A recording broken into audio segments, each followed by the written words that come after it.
மயிலாடுதுறை அருகே தர்மபுரம் ஆதீனத்தில் பாதுகாக்கப்படும் பண்டைய கால இசைக்கருவிகளின் தொகுப்புகள். நாம் அறிந்த சில இசைக்கருவி முதல் இதுவரை கண்டிராத வியக்க வைக்கும் அரிய வகை இசைக்கருவிகள், அசர வைக்கும் கலைநயம் கொண்ட மர சிற்பங்கள். மயிலாடுதுறை மாவட்டம் மயிலாடுதுறை அருகே தர்மபுரத்தில் 16ஆம் நூற்றாண்டில் குருஞான சம்பந்தரால் தோற்றுவிக்கப்பட்ட பழமை வாய்ந்த தர்மபுரம் ஆதீன திருமடம் அமைந்துள்ளது.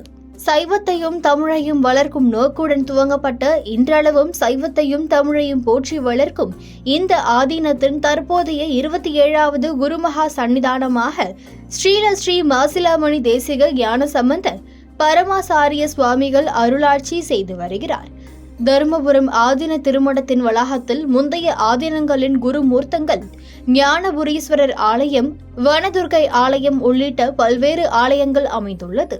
ஆதீன தலைமையகமான சண்முக விலாசத்தில் பண்டைய கால இசைக்கருவிகளின் தொகுப்புகள் பாதுகாக்கப்பட்டு காட்சிப்படுத்தப்பட்டுள்ளது.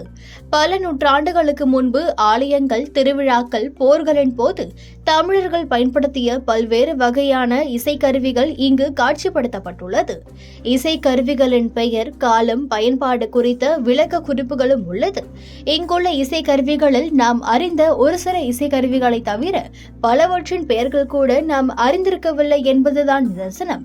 தவில், நாதஸ்வரம், உடுக்கை, உருமி, டோலக், தபேலா, வீணை, சங்கு, செகண்டி, புல்லாங்குழல் என நாம் அறிந்த இசைக்கருவிகளோடு கொடுக்கொட்டி, பவுனி, சவுனைக்கை, கைச்சிலம்பு, தமரோகம், துத்தேரி, கொம்பு, திருச்சின்னம், கொக்கரை, முகவேனை, சாலம், கல் நாதஸ்வரம், எக்காலம், மழைக்குச்சி, முழவு, நெடுந்தாரை, பல்வேறு வகையான ஒலிக்கும் சங்குகள், புல்லாங்குழல்கள் என நூற்றுக்கணக்கான அரிய வகை இசைக்கருவிகள் மற்றும் பல்வேறு வகை கோயில் மணிகளும் காட்சிப்படுத்தப்பட்டுள்ளது.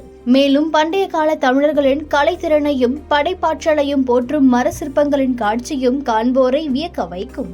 கடவுள்களின் சிலைகள், தேர்களில் பதியப்படும் யானை, யாழி, குதிரை, பறக்கும் தேவதை என பல்வேறு கண்ணை கவரும் மர சிற்பங்கள் காட்சிப்படுத்தப்பட்டுள்ளது. எந்தவித நவீன தொழில்நுட்பமும் இல்லாத காலத்தில் சிறு மரப்பலகையில் பல்வேறு வடிவங்களில் இவ்வளவு அழகாக சிற்பங்களை உருவாக்கி இருப்பது தமிழரின் மகத்தான சாதனை என்று சொல்கின்றனர்.